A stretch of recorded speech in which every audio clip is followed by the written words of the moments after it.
Ya, salam kenal ya untuk adik Pak Dokter Khalil. Izin saya bicara dulu ya Pak ya. Baik, mungkin saya mau agak tanya dulu ya sama Pak Mun. Ini saya bicara aja atau saya boleh tampilkan PPT atau Boleh tayangan? ditampilkan PPT. Mohon izin, Mbak. Hostnya tak share ke Mbak. Oh, baik, baik. Oke, silakan silakan di share screen. Ya, Silakan. oke.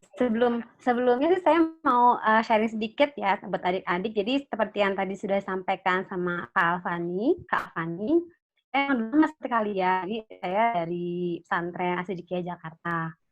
Um, tadi apa namanya satu hal yang sangat penting yang digarisbawahi oleh Kak Fani adalah bahwa proses yang kalian lalui sekarang ini adalah proses mengenal kemampuan dulu kan, mengenali kemampuan diri.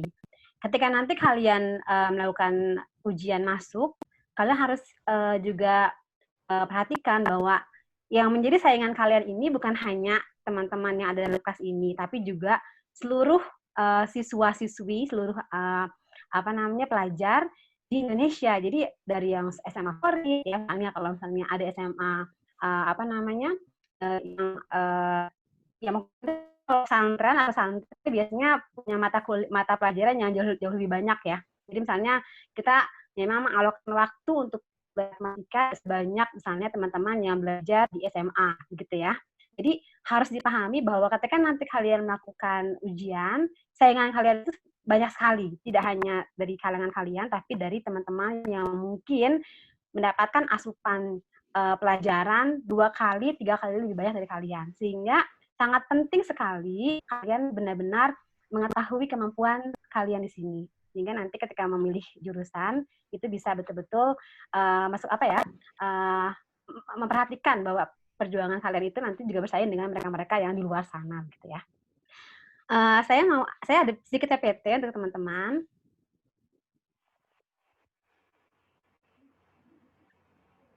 Bentar, saya ini. Sudah terlihat belum ya? Terlihat nggak? Sudah, Mbak, sudah tampil ya. Oke. Bisa ya.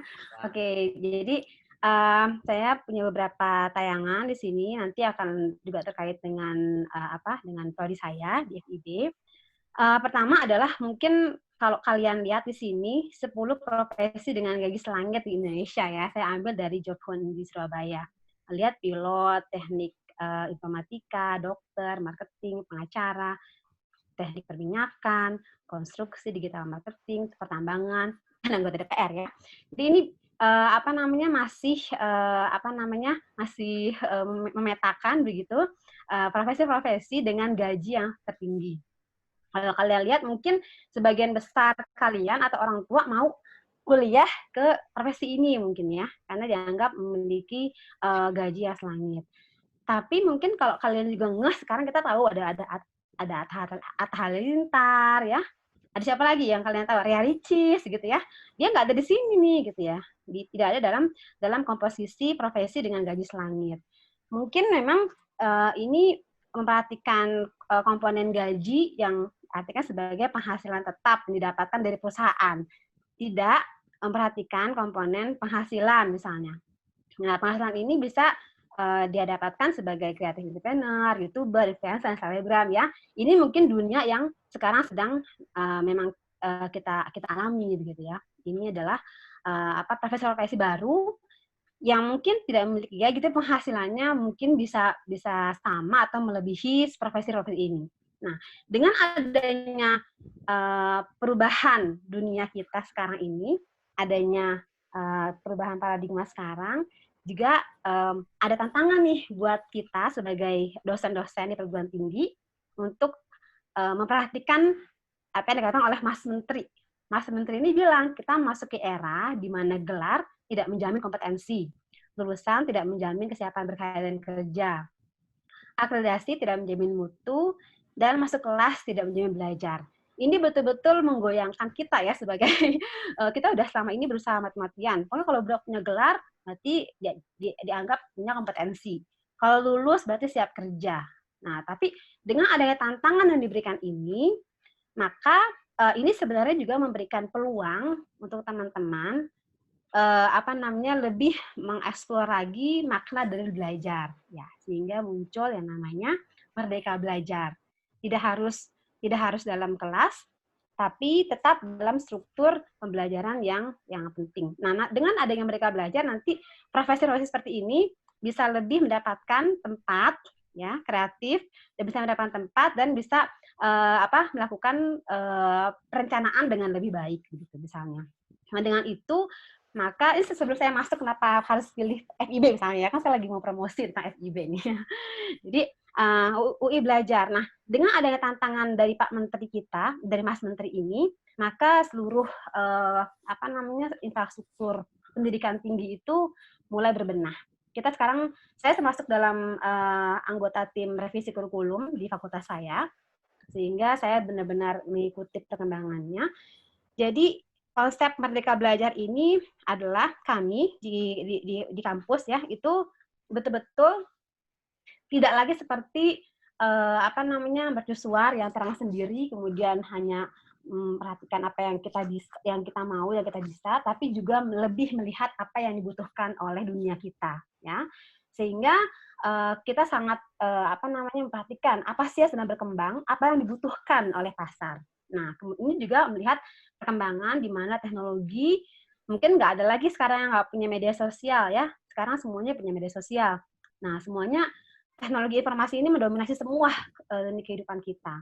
Sehingga muncullah Merdeka Belajar. Nah, nanti kalau teman-teman masuk UI, kalian nanti seru banget belajarnya. Pertama, dari 100% waktu belajar yang kalian punya, ada 40% yang diberikan untuk kalian melakukan Merdeka Belajar. Nah, 40% ini nanti diberikan di semester 6 dan 7. Jadi, kalian akan ada kuliah biasa yang wajib fakultas, wajib UI, dan wajib prodi kalian selama 5 semester saja. Di semester 6 dan 7, kalian mendapatkan kesempatan untuk Merdeka Belajar. Kegiatan-kegiatan yang bisa mengeksplor minat kalian, hal-hal yang kalian ingin dapatkan di luar kelas, karena tadi ya belajar nggak harus di dalam kelas. Nah, ini adalah saya ambil dari buku dikti. Ada 8 kegiatan yang nanti bisa kalian lakukan di semester 6 dan 7, yaitu bisa pertukaran belajar, magang atau praktik kerja, asistensi mengajar di pendidikan, ikut penelitian dosen, ikut proyek kemanusiaan yang hobinya mungkin humanities, ya, humaniora, ya, atau kemanusiaan, bisa juga berdagang atau ikut bisnis di kegiatan wira swasta. Bisa juga kalian melakukan studi atau proyek independen. Saya mau lebih fokus ke suatu hal, bisa ikut juga, atau bisa ikut membangun desa, ya, kuliah kerja nyata yang tematik. Sehingga kegiatan-kegiatan Merdeka Belajar ini memang dialokasikan untuk semester 6 dan 7, sehingga dalam 2 semester atau satu tahun, mahasiswa tidak harus ada di dalam kampus, jadi bisa melakukan kegiatan ini. Jadi seru banget kan, nggak melulu harus berhadapan dengan teks buku, tapi juga langsung real, mendapatkan pengalaman-pengalaman dari berbagai ruang-ruang yang memberikan kalian kemampuan yang mungkin nanti dibutuhkan saat kalian bekerja. Nanti ini ada SKS-nya, nanti ada pembimbingnya, ada yang mendampingi, dan ada perhitungan yang bisa kemudian ditransfer menjadi nilai dan SKS. Nah, sehingga dengan adanya Merdeka Belajar ini, saya rasa misalnya kalian sebenarnya minat, kayak saya tuh suka sekali dengan psikologi misalnya dulu kan. Tapi saya dari pesantren, saya bilang, saya agak riskan kalau saya misalnya masuk memilih psikologi UI, karena kan saya bilang persaingannya sangat kuat sekali, sehingga saya memilih prodi yang lebih masuk akal untuk saya masuki. Nah, kalau nanti kalian masuk sini, kalian bisa memilih prodi yang mungkin nggak jadi favorit kalian, tapi tetap memegang teguh apa yang kalian inginkan, ya, sebagai minat kalian, lalu mengeksplornya di kegiatan Merdeka Belajar. Misalnya kalau saya suka psikologi, saya mau ikut ini nih, proyek kemanusiaan. Saya mau nanti ikut pendampingan untuk mereka-mereka yang berkebutuhan khusus dan keterbatasan mental misalnya. Saya masuk ke pemeriksaan terkait dengan saya. Atau teman-teman yang misalnya mau banget di bisnis gitu, tapi kayaknya kalau masuk ekonomi susah nih gitu ya. Nah, nanti bisa ikut dalam kegiatan wira swasta di sini, di dalam proyek proyek belajar. Ada banyak sekali kemungkinan, ada banyak sekali peluang yang ditawarkan dalam Merdeka Belajar ini di semester 6 dan 7. Nah, oke. Sampai sini ada yang ditanyakan nggak? Sudah jelas? Silakan. Tanyakan dulu. Ada Ya. yang ditanyakan Ada dulu? yang mau bertanya?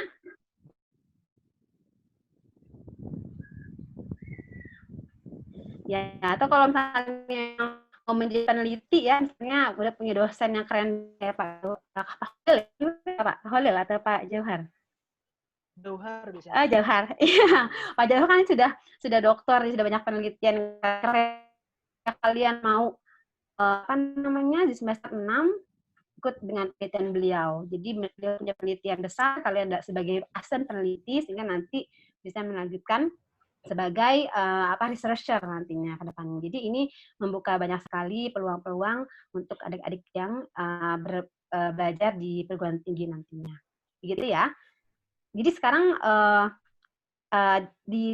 ditulis dulu apa sih minat kalian, apa sih mau kalian. Nah, kemudian minatnya apa, maunya apa, lalu kemampuannya bagaimana.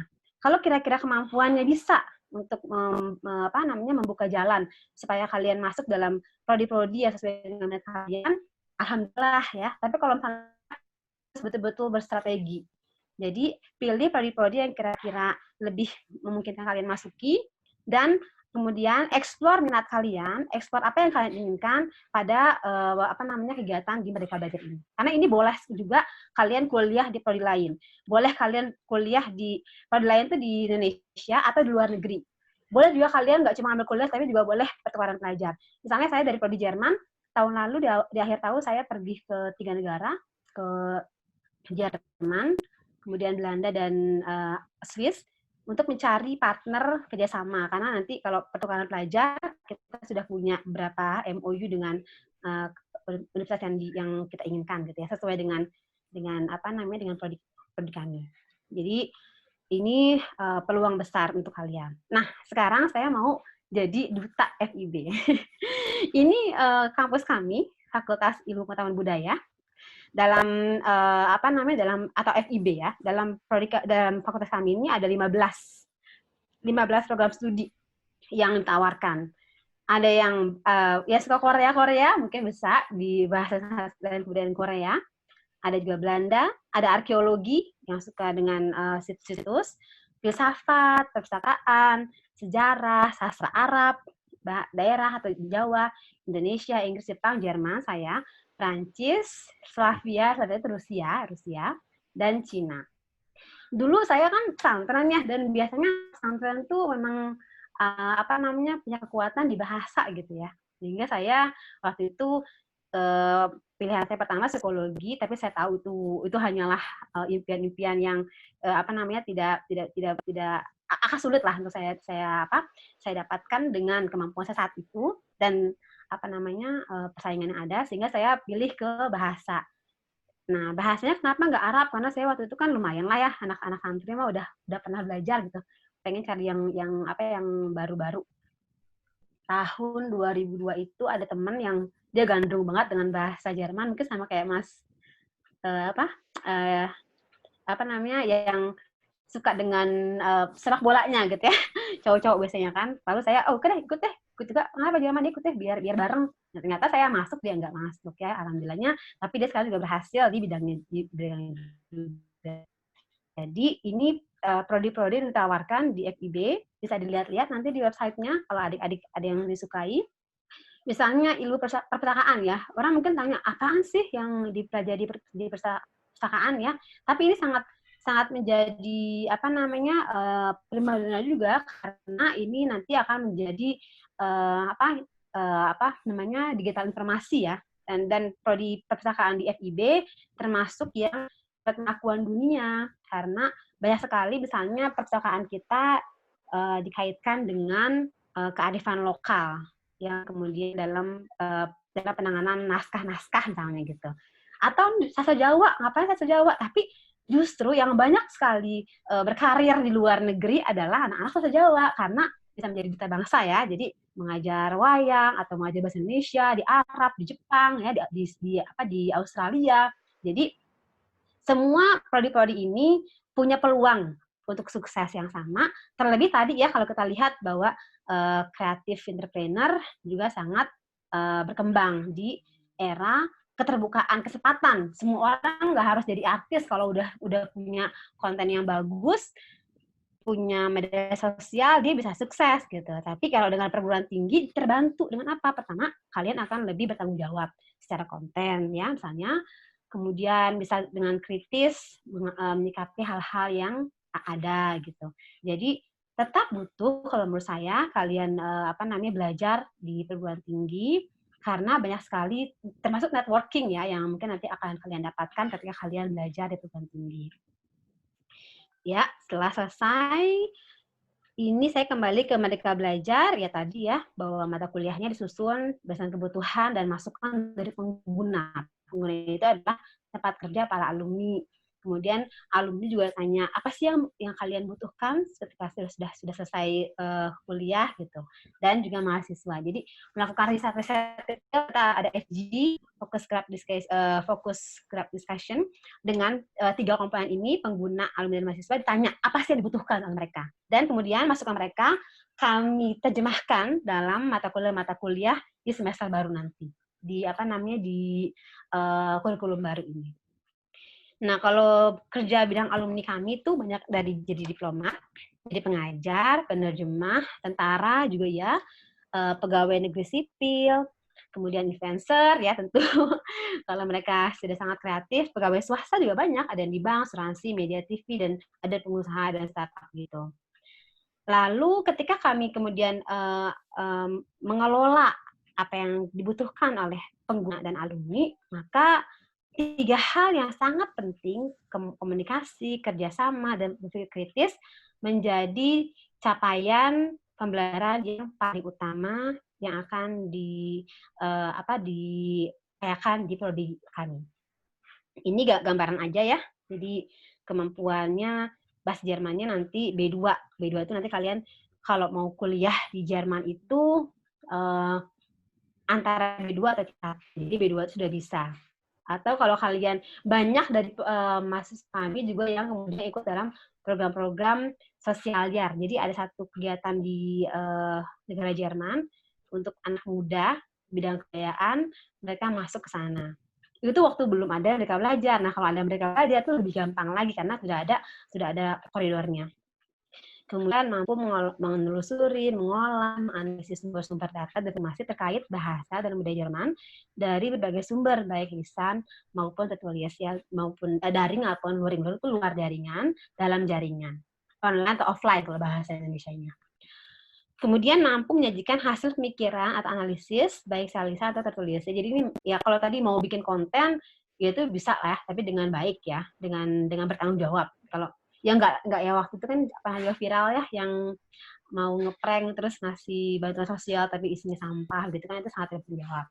Nah, kemudian juga soft skill-nya mampu bekerja sama dan menyelesaikan masalah secara bertanggung jawab. Oke. Ini tentang atributnya sama aja tentang kemampuan berkomunikasi dalam bahasa, kemudian menguasai bahasa Jerman. Nah, ini dia berpikir kritis juga sangat yang diperlukan dan sangat dipentingkan dalam kelas-kelas kami sehingga data yang ada dibaca dan dikritisi dengan bertanggung jawab. Kemudian mampu bekerja sama juga sangat penting ya dengan orang dari berbagai latar belakang budaya. Oke, kayaknya itu sih dalam presentasi yang perlu disampaikan. Sampai jumpa di UI ya. Oke. Terima kasih Mbak Lisda. Kemudian untuk yang mungkin pertanyaannya kita simpan dulu ya, nanti kita sekalian ya, Mbak Lisda ya. Iya. Oke. Siap, berikutnya ke Mas Johar. Assalamualaikum Mas Johar. Iya. Waalaikumsalam. Ye. Assalamualaikum, salam semuanya adik-adik. Mas Johar Monggo Mas Johar, kami persilakan waktunya. Ya, Assalamualaikum semua. Nama saya Jauhar. Saya dulu masuk UI angkatan 2008, jurusan fisika. Terus untuk koreksi, saya bukan lulusan S3 Swedia, tapi kemarin lulusan Jepang, baru lulus akhir tahun kemarin. Uh, yang mau saya sharing kayaknya hal yang ringan-ringan aja ya. Soalnya mungkin banyak di antara adik-adik semua ini kan dalam tanda kutip orang kota. Saya itu orang desa, orang Pati itu aja 35 kilo dari kotanya. Jadinya sangat pelosok sekali. Jadinya apa namanya, kalau misalkan mikirnya masuk UI itu harus orang kota, orang yang punya uang banyak, kayaknya apa namanya, saya jauh dari itu. Jadinya kalau misalkan apa yang udah orang Jakarta atau orang kota-kota lain harusnya lebih apa ya? Yep. Harus punya motivasi lebih daripada saya karena saya orang pelosok. Terus berikutnya yang saya mau sharing yaitu tentang pemilihan jurusan. Jadinya banyak dari adik-adik mungkin ya yang belum punya arah. Ini milih jurusan seperti apa sih? Terus banyak dari teman-teman adik-adik ataupun guru juga bilang paling jurusan A, B, C, taruhlah misalkan kalau yang eksak teknik elektro ataupun teknik kimia ataupun akuntansi. Tapi kalau misalkan saya bilang bahwa memang most of the case jurusan-jurusan tersebut mudah untuk mendapatkan posisi, tapi tidak selamanya. Artinya gini, jadinya mungkin saja jurusan itu bisa menawarkan adik-adik kesempatan kerja yang lebih bagus. Kalau adik-adik lulus, tapi kan itu kan tergantung kitanya. Misalkan adik-adik misalkan ikut sama advice dari pembimbing di sekolah ataupun teman masuk jurusan A, terus adik nanti keterima, itu pun belum tentu nanti adik bisa mengikuti apa yang ada di situ. Bukan karena secara kompetensi kurang, tapi karena nggak bisa menikmati. Jadi milih jurusan itu nggak seperti kita milih IPA atau IPS di SMA, karena saat kita milih jurusan, misalkan jurusan taruhlah teknik A gitu, setiap hari kita harus belajar itu, melihat itu, semalaman kita mengerjakan tugas tentang itu. Jadinya kalau adik-adik nggak bisa menikmati dan itu bukan apa ya, bukan panggilan jiwa dalam tanda kutip adik-adik ya, sebelum lulus adik udah stres dulu. Beberapa teman saya punya kenalan seperti itu. Jadinya untuk milih jurusan saran dari saya sih harus jangan hanya mendengar oh jurusan ini bagus terus saya mau ke sana, tapi harus dilihat dulu dan kalau bisa tanya sama senior atau kenalan yang udah masuk jurusan situ, apa sih jurusan itu yang dipelajari, terus nanti saat apa namanya semester akhir kira-kira bakal ngerjain apa, itu harus benar-benar diperhatikan. Dan lagi kalau misalkan pilih jurusan hanya berdasarkan apa namanya itu kesempatan kerja, itu belum tentu juga nanti pas adik-adik lulus, kesempatan kerja itu akan tersedia sama seperti sekarang. Contoh seperti di jurusan saya, itu fisika, itu ada namanya subjurusannya itu geofisika. Sebelum saya masuk, itu 2008, itu jurusan geofisika itu sangat-sangat populer. Karena apa? Harga minyak dunia waktu itu $100 lebih. Ketika saya lulus tahun 2012 dan beberapa teman saya lulus mungkin lebih telat 2013, harga minyak mulai turun. Dan apa? Dan karena harga minyak turun, banyak yang di layoff, artinya banyak pekerja dari perusahaan-perusahaan minyak tersebut, banyak yang dikeluarkan dari perusahaan. Jadinya kalau misalkan hanya sekedar mengacu pada, oh jurusan ini nanti pasti kerjanya gajinya besar, itu menurut saya kurang bijak. Yang pertama yang perlu diperhatikan kalau menurut saya yaitu passionnya adik-adik gimana. Kalau misalkan adik-adik suka sesuatu dan memang bagus di situ, terus kemudian lulus dari kampus yang oke, kayak lulus dari UI gitu, insya Allah jurusan apapun itu, adik akan mendapatkan tempat yang bagus juga. Tapi kalau misalkan adik lulus dari UI pun jurusannya bagus, tapi ternyata performance adik waktu kuliah itu nggak bagus, adik nggak menikmati, justru nanti malah karirnya berantakan. Jadi saran saya yang pertama itu, lihat passion. Yang kedua, harus benar-benar tahu jurusan itu yang ditawarkan apa, yang dipelajari apa, karena itu nanti akan dikerjakan sehari-hari. Terus kemudian untuk masalah apa namanya pembelajaran, gimana sih belajar untuk bisa masuk ke jurusan yang adik-adik inginkan. Ya kalau misalkan jurusannya itu ternyata passing grade-nya tinggi, saya sendiri masuk jurusan yang passing grade-nya alhamdulillah rendah dan saya suka itu. Saya masuk fisika passing grade-nya rendah, jadi waktu saya SMA, saya nggak terlalu belajar terlalu gimana-gimana ya, alhamdulillah bisa masuk. Tapi teman-teman saya yang satu kos yang masuknya jurusan yang bagus, ya setahu saya mereka belajarnya habis datang dari sekolah, 1:30 siang, mereka belajar dari jam 2 sampai jam 4. Habis gitu, nanti istirahat, sholat maghrib, habis sholat maghrib, belajar sampai isya, sholat isya, habis itu belajar sampai jam 10. Habis jam 10, mereka tidur kira-kira 3-4 jam, jam 2 sampai subuh, mereka belajar lagi. Dan itu apa namanya bukan suatu hal yang luar biasa kalau misalkan pengen masuk jurusan yang bagus. Jadinya kalau misalkan lihat orang yang atau temen yang masuk jurusan bagus, jangan lihat dia masuk jurusan itu wah dia beruntung keren. Tapi usahanya gimana? Jadinya kalau misalkan pengen masuk jurusan yang bagus yang sesuai sama keinginan adik-adik, ya belajarnya harus keras juga, jangan kok apa namanya menggantungkan pada keberuntungan, jangan. Kalau misalkan pun adik-adik nggak yakin, oh saya kayaknya jurusan itu terlalu tinggi passing grade-nya, saya udah belajar sangat keras sekali tapi nilainya nggak terlalu bagus. Pilih jurusan-jurusan yang kira-kira berhubungan, kayak misalkan saya nggak terlalu tahu kalau sosial karena saya background-nya eksak. Jadi kalau misalkan adik-adik mau masuk ke taruhlah teknik industri. Teknik industri itu kan passing grade-nya tinggi. Isinya itu apa sih teknik industri? Teknik industri itu isinya manajemen sama sebagian pengetahuan teknik.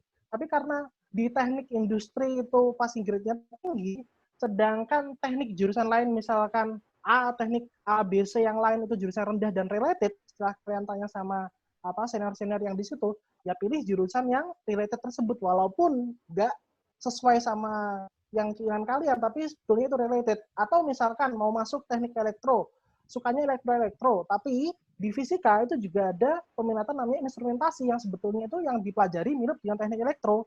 Antara teknik elektro dengan fisika passing grade-nya itu jauh karena pasiennya adik-adik misalkan di hal yang berbau elektro, terus setelah belajar keras, terus kira-kira pilihan pertamanya teknik elektro dan keduanya pilih yang berhubungan misalkan instrumentasi. Makanya itu harus banyak komunikasi dengan orang-orang yang kira-kira tahu adik passionnya apa, yang di jurusan itu apa yang dikerjakan. Ya kayaknya itu sih. Jadinya kalau dari saya pribadi sih pengalaman cuma itu.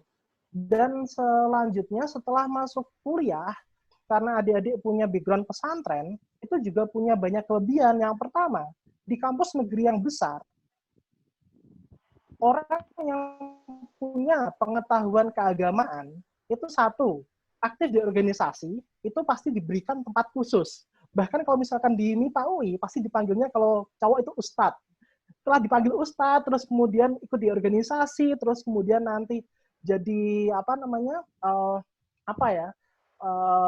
menduduki posisi tertentu di organisasi, nanti bisa dapat beasiswa, dapat kesempatan untuk kenal sama dosen, dapat kesempatan untuk beasiswa, itu sangat banyak sekali. Dan kenapa kok harus milih di kampus yang seperti UI? Kenapa kok nggak kampus yang lain? Misalkan sama-sama saya pengen masuk jurusan A, kenapa sih harus UI? Ya sebetulnya antara kampus UI dengan kampus yang lain, kurikulum itu kan tidak terlalu beda jauh. Tapi yang berbeda itu kalau saya bilang itu adalah paradigma, yaitu pola pikir. Ketika adik-adik masuk jurusan yang sama, tapi di kampus yang seperti UI atau kampus besar yang lain, atau kampus yang dibanding dengan kampus yang lebih kecil, itu paradigmanya sangat berbeda. Ketika masuk UI, nanti masuk di UI, kalian lihat senior kalian masuk misalkan di perusahaan-perusahaan yang bonafit, atau misalkan dapat beasiswa di luar negeri, di kampus-kampus besar di negara barat, atau Asia Timur, atau di mana, itu akan membuat motivasi kita untuk belajar, untuk berjuang lebih besar. Sedangkan kalau misalkan masuk di kampus yang relatif tidak terlalu besar, motivasi itu atau paradigma itu nggak bisa didapat semudah itu. Dan juga tentang link, artinya ketika nanti lulus sebagai profesional, ketika lulusan kampus besar, di situ kan ada ikatan alumni, terus teman seangkatan adik-adik juga yang berkontribusi di bidang yang sama, terus kemudian nanti juga punya minat yang sama atau punya proyek yang mirip-mirip, nanti link itu akan sangat berguna sekali. Jadinya itu sih. Selebihnya ya kayaknya nggak ada sih. Kecuali nanti ada pertanyaan untuk saya. Terima kasih. Nah, terima kasih Pak Jauhar. Saya kira lama kita nggak ketemu ya. Habis dari Lama banget. Swedia. Habis lulus Dokternya di Jepang berarti ya kemarin ya? dokter di Jepang. Oh, tapi S2-nya di Eropa. S2-nya di Swedia. Siap, siap. Ini di bawah 1 tahun di bawah saya malah Mas Jawar ini. Saya 2007, Mas Jawar 2008. Kesalip ya, salip jauh kita. Oke, terus selamat datang Pak Dr. Yon Mahmudi. Saya lama sekali nggak berjumpa juga sama beliau. Assalamualaikum Pak Dokter. Ya.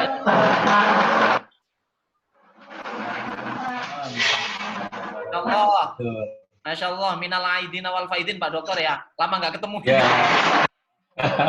Aduh. Alhamdulillah bisa ketemu di forum. Pak Dokter, ya. Saya kira teman-teman karena tadi sudah kenalan Pak Dokter, yang ketiga nggak apa-apa ya.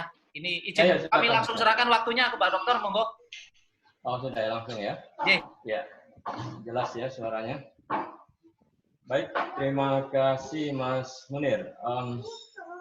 Teman-teman, tadi ada Mas Holile, ada Mbak Disda ya, dan para calon mahasiswa Universitas Indonesia. Mudah-mudahan harapannya sih semua diterima di UI ya. Jadi amin. Ada lagi yang tersisa tidak bisa mengikuti senior-senior yang ada di sini. Nah, saya menyambung saja tadi yang sudah disampaikan oleh Mas Holili dan juga tentu sebelumnya juga ya. Jadi saya kira kenapa UI menjadi suatu pilihan ya bagi belajar di tingkat perguruan tinggi itu juga bisa kita lihat karena apa? Karena akses yang dimiliki oleh UI sebagai perguruan tinggi negeri ya berbadan hukum di Indonesia itu kan ada sekitar 5 kalau tidak salah ya, Universitas PTNBH ya, ada seperti IPB, ITB, UGM dan beberapa yang lain itu memberikan kelebihan ya dibandingkan dengan yang lain.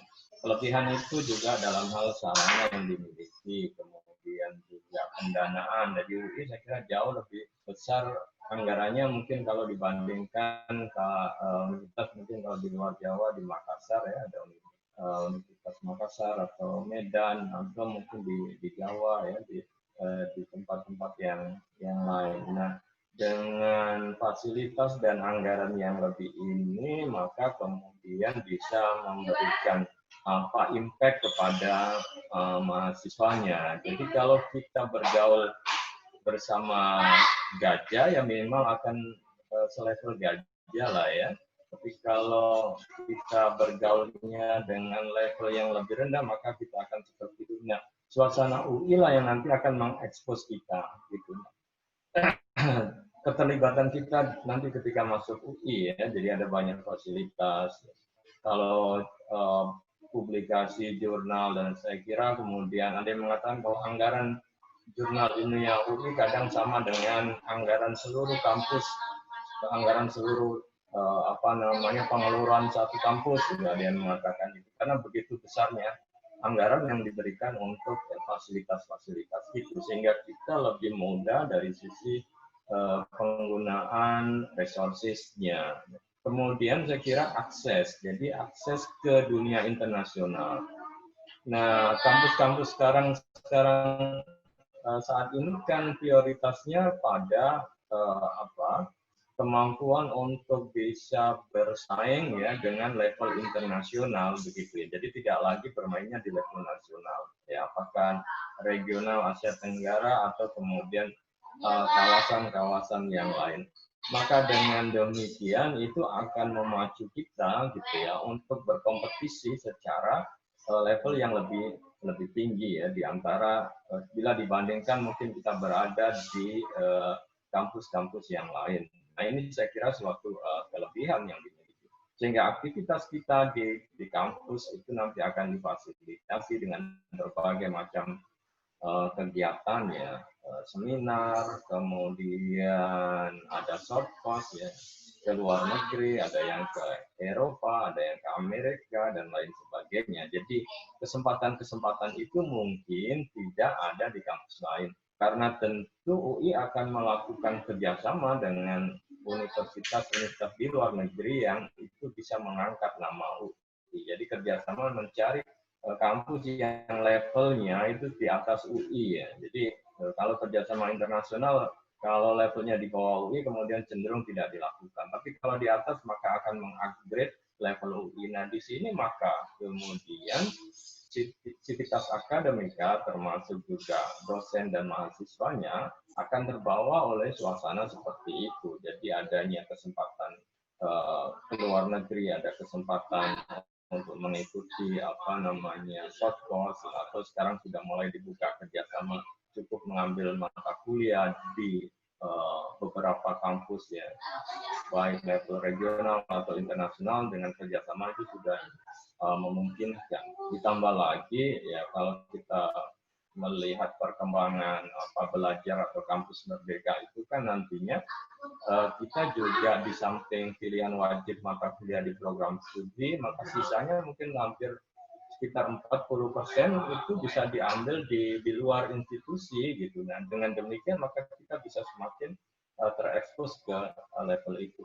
Nah bagaimana kemudian kita menentukan pilihan? Jadi tentu Anda sudah mulai melihat ada beberapa rumpun keilmuan ya. Yang pertama mungkin ada sains teknologi ya. Tadi juga sudah dijelaskan saya kira oleh Mas Khalil bagaimana yang berkaitan dengan rumpun itu dan prodi apa saja saya kira yang bisa Anda ambil dan menentukan masa depan Anda. Kemudian ada sosial humaniora. Sosial humaniora itu menyangkut ya ilmu-ilmu bidang sosial, ilmu budaya ya. Kalau dulu ada fakultas ilmu budaya yang di dalamnya nanti ada program studi bahasa, sejarah dan lain sebagainya. Atau di ilmu politik, ilmu sosial dan politik ya, fisik ya. Itu juga nanti ada hubungan internasional, sosiologi, antropologi, ilmu politik, dan beberapa program studi ya. Fakultas ekonomi masuk sosial humaniora. Yang ketiga adalah di rumpun sains dan kesehatan ya. Jadi yang menyangkut ya ilmu-ilmu kesehatan di fakultas kesehatan, di farmasi, ya, di keperawatan ya. Nah dari situ Anda sudah mulai menentukan ya kira-kira saya akan masuk ya di prodi yang mana ya, dalam rumpun yang mana ya, sesuai dengan mungkin jurusan masing-masing ketika di SMA-nya. Memang kemudian kita harus mulai kita berpikir secara ideal, tapi setelah itu menjadi realistis ya, melihat kemampuan kita, levelnya akan masuk di mana.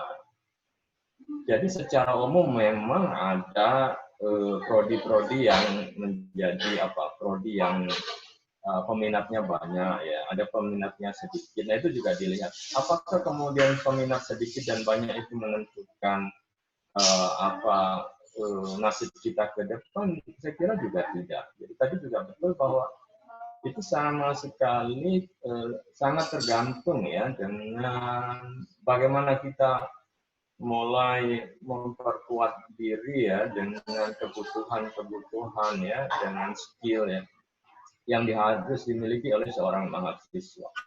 Jadi untuk level S1 masuk dunia kerja sering itu dianggap memiliki kemampuan dasar ya. Jadi bisa sosial humaniora bisa saja kemudian masuk kepada satu lowongan pekerjaan yang sama ya. Atau desain teknologi juga seperti itu, kesehatan seperti itu, sehingga masih memungkinkan seseorang itu ya yang disebut dengan fresh graduate itu kalau berpikir kepada penyerapan dunia kerja saya kira bisa lebih umum ya. Dan UI sendiri kan memiliki masa tenggang masa tenggang menunggu pekerjaan itu relatif lebih pendek ya. Jadi saya tidak tahu teman-teman yang lain berapa yang kerja profesional ya berapa bulan setelah itu baru mendapatkan pekerjaan. Tetapi rata-rata sebagian besar rata-rata di bawah 3 bulan ya itu sudah maksimal. Memang ada juga yang nggak mau kerja setahun gitu, masih menikmati masa kelulusannya. Tetapi rata-rata kalau yang masuk ke dunia kerja menunggu mulai lulus dan diterima di pekerjaan itu saya kira relatif lebih pendek ya. Jadi tiap kampus saya kira punya masa tunggu ya untuk diterima itu berbeda-beda. Nah, saya kira UI menjadi keunggulan yang dimiliki. Kalau saya kemudian kembali pada yang lebih dalam ya berkaitan dengan program studi ya. Jadi saya berasal dari program studi Fakultas Ilmu Budaya. Kira sama dengan Mbak Isda ya. Kalau dia di teman saya di program studi Arab. Ya. Mungkin bagi yang berasal dari pesantren sudah terbiasa dengan bahasa Arab ya, atau mungkin sudah bosan dengan bahasa Arab ya karena sudah tiap harinya ya, tidur dengan bahasa Arab ya dan lain sebagainya. Tetapi juga cara berpikir kita terhadap program studi itu juga saya kira sangat erat kaitannya dengan bagaimana kita memahami konteks kebutuhan global ya seperti apa gitu ya. Jadi kalau kemudian kita kalau hanya ingin belajar bahasanya saja mungkin cukup di universitas yang lain mungkin ya bisa atau melanjutkan ke pesantren atau di perguruan tinggi agama ya atau mau belajar agama. Tetapi ada aspek-aspek lain yang menjadi ciri khas dari Fakultas Ilmu Budaya bahwa kita diajarkan tidak hanya bahasa tetapi juga diajarkan tentang budaya ya suatu masyarakat. Jadi bagaimana sih mengenal budaya-budaya tiap suatu negara karena berkaitan dengan hubungan diplomasi ya suatu negara dengan negara yang lain. Kebetulan ada suatu kawasan yang namanya kawasan itu adalah dunia Arab atau kawasan Timur Tengah ya, yang di situ ada sekitar 22-24 negara. Sehingga kita diajarkan juga belajar di samping juga penguasaan bahasa. Mungkin sastranya kalau yang mau tertarik dengan sastra, tapi juga diajarkan tentang bagaimana pengetahuan kita tentang negara-negara setempat kaitannya dengan budaya, tradisi, diplomasi, menyangkut juga bagaimana berkaitan dengan tata cara kita untuk melakukan hubungan yang bersifat transculture jadi budaya yang berbeda-beda. Nah ini kemudian nantinya akan menjadi keuntungan-keuntungan tersendiri. Kita akan dieksplor. Nah dari situ dengan program studi yang kita miliki, kemudian kita bisa menentukan ya kira-kira saya akan memperkuat keahlian atau skill apa yang lain. Ya. Sebagai contoh kemarin ada mahasiswa program studi Arab yang mengambil short course-nya di Italia. Jadi dia ingin memperkuat pengetahuannya berkaitan dengan tradisi yang berkaitan dengan Eropa dan bagaimana Eropa berhubungan dengan negara-negara Arab dan lain sebagainya. Jadi hal-hal yang semacam itu kemudian menjadi suatu kebutuhan dari awal yang sudah harus kita pikirkan begitu ya. Jadi dari situ akan memungkinkan kita untuk mengembangkan diri. Ya. Jadi pengetahuan-pengetahuan yang kita dapatkan di bangku kuliah itu juga harus disupport ya, dengan keinginan kita berinteraksi di dalam kampus, baik itu lewat organisasi ataupun juga ya, lewat pengenalan terhadap profesi-profesi yang ada. Nah, ini tentu harus sudah kita pahami dari awal. Karena kalau kita hanya mengandalkan dari bangku kuliah saja, saya kira tidak cukup. Sehingga jejaring kita yang berkaitan dengan hubungan dengan mahasiswa-mahasiswa yang lain, saya kira menjadi sangat penting untuk bisa dikembangkan. Baik dari sisi aspek sesama mahasiswa program studi yang sama atau juga dengan program studi yang lain. Nah ini akan tadi itu memberikan kekuatan bagi kita. bagaimana kita mampu merespon perkembangan global ya, yang berkaitan dengan isu-isu kekinian. Berarti kan diperlukan ya, kemampuan untuk menganalisa, kemampuan untuk ya memberikan pengetahuan kita yang dibutuhkan oleh publik. Jadi bahwa kuliah kita tidak sekedar kemudian menguasai sesuatu, tapi juga mulai berpikir apakah nanti akan dibutuhkan oleh publik secara umum. Publik seperti apa, stakeholder seperti apa yang akan membutuhkan kemampuan kita. Sehingga dari situ sudah mulai diperkuat kemampuan-kemampuan dasarnya. Jadi kalau di program studi Arab, saya selalu mengatakan tidak cukup belajar bahasa Arab, Anda harus punya juga kemampuan di bahasa yang lain. Anda harus juga terkonek mungkin dengan Rusia kalau mau fokus dengan itu. Anda harus dengan bahasa-bahasa di Eropa ya, karena selalu kaitannya bahwa dinamikanya selalu menghubungkan dengan negara-negara yang lain. Anda boleh kemudian menguasai bahasa Jepang, bahasa Jerman atau bahasa-bahasa yang lain yang itu akan memperkuat kemampuan itu. Nah, ini yang kemudian akan semakin membuka wawasan kita bahwa pengetahuan kita tidak menjadi semakin sempit, tetapi kemudian akan semakin terbuka dengan tidak menurunkan atau mengurangi kompetensi kita. Ini saya kira kemudian menjadi sesuatu tantangan. Teman-teman dari pesantren saya kira bisa memilih kira-kira mau ada di mana, apakah mau di sains dan teknologi. Saya kira juga banyak juga alumni dari pesantren yang sudah masuk di bidang itu, di bidang kesehatan juga ya, baik itu kedokteran atau SKM dan lain sebagainya. Ada beberapa juga saya kira dari pesantren yang ada di Jawa Timur yang juga tembus sampai ke kedokteran ya. Saya kira ada beberapa alumni yang juga banyak. Jadi saya kira itu tidak menyurutkan kita untuk kemudian masuk ya, sesuai dengan keinginan kita. Atau tadi masuk ke social science ya, sosial humaniora yang memang kita sesuai dengan keinginan kita. Tapi itu tadi dari awal harus sudah mulai direncanakan. Jadi begitu masuk UI diterima, kemudian sudah mulai merencanakan planning ya, selama 4 tahun mungkin kurang dari itu apa saja yang akan Anda ambil gitu ya, dengan resources yang berbeda ya Anda manfaatkan, atau hanya sekedar belajar saja. Jadi kalau sekedar belajar saja saya kira sayang. Jadi harus resources yang ada itu, network, kemudian keilmuan ya, di perpustakaan, kesempatan itu harus lebih dioptimalkan.